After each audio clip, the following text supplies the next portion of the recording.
నమస్కారం, సుస్వాగతం. అజ్ఞాత యోగులు శీర్షికతో శ్రీమతి రాజ్యశ్రీ ఉండవల్లి గారు సమర్పిస్తున్న మహనీయులైన యోగుల చరిత్రల్లో భాగంగా ఈరోజు మనం గుత్తికొండ బిలం యోగిని పేరమ్మ గారి గురించి తెలుసుకుందాం. గుహలకు ప్రసిద్ధిగాంచిన పల్నాడులో గుత్తికొండ బిలంలో తపస్సు చేసి ప్రసిద్ధికెక్కిన వారు అనేకులున్నారు. వారిలో యోగిని పేరమ్మ గారు ఒకరు. జూలకల్లు అనే ఊళ్ళో కోనకుల గోత్రులు సర్రెడ్డి లింగారెడ్డి, లింగమ్మ అనే వ్యవసాయం చేసుకునే దంపతులకు మొదటి సంతానంగా పేరమ్మ జన్మించారు. ఈమె సుమారు 1853లో జన్మించినట్లు మరణకాలాన్ని బట్టి అనుకున్నారు. 1943లో సజీవ సమాధి అయిన నాటికి పేరమ్మ గారి వయస్సు 90 సంవత్సరాలుంటాయని అనుకున్నారు. తల్లి భక్తురాలు కావడం వల్ల చిన్నతనం నుంచే పేరమ్మ గారు తల్లితో పాటు తులసి పూజ చేయటం, సాయంకాలం గుడిలో జరిగే హరికథా కాలక్షేపాలకు వెళ్లటం వలన పురాణాలు, రుక్మిణీ కళ్యాణం, గజేంద్ర మోక్షం వంటి కథలు కరతలామలకం అయినాయి.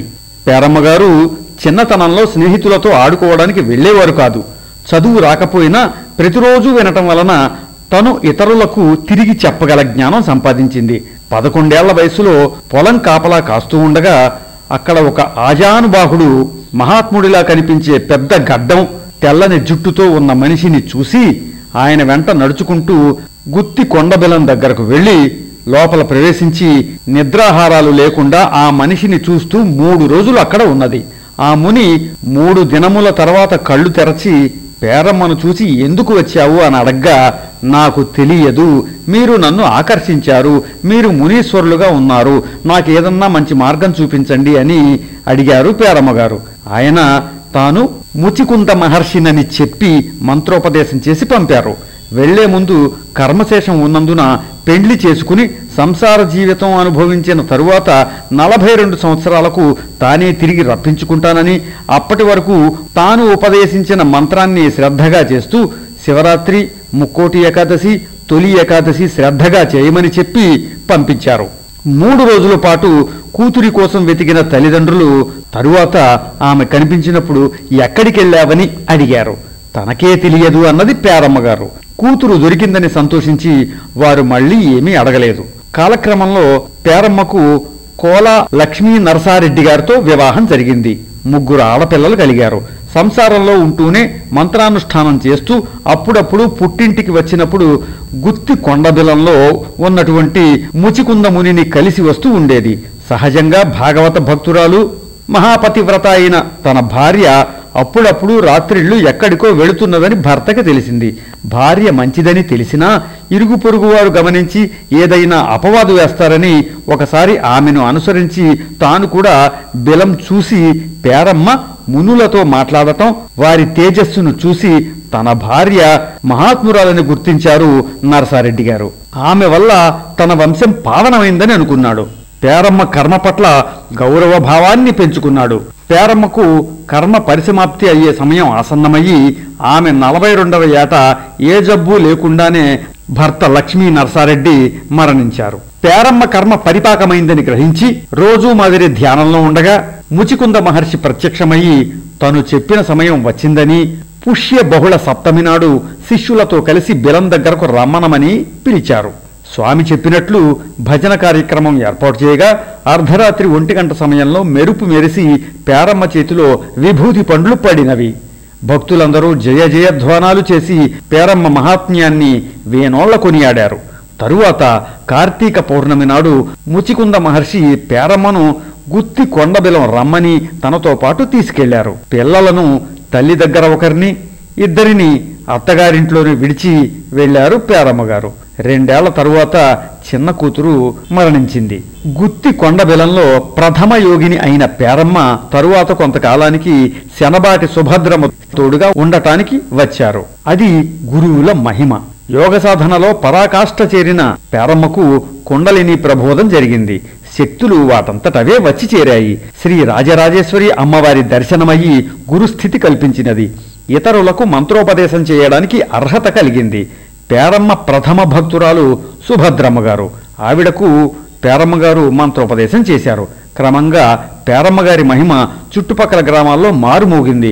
భక్తులు వారి వారి కష్టాలతో రాసాగారు.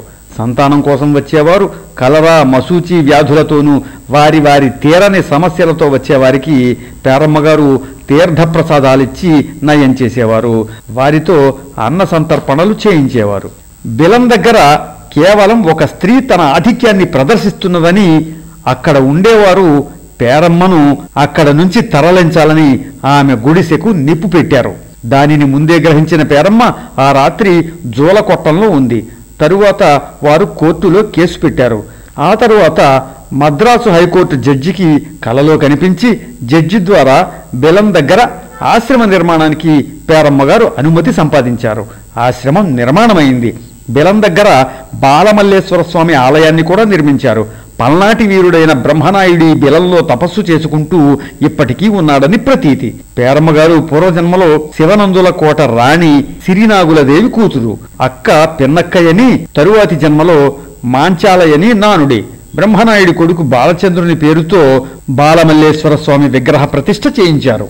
దేవతార్చన చేసి ప్రసాదం తెస్తుండగా ఒకరోజు ప్రసాదం గిన్నె కింద పడిపోయింది.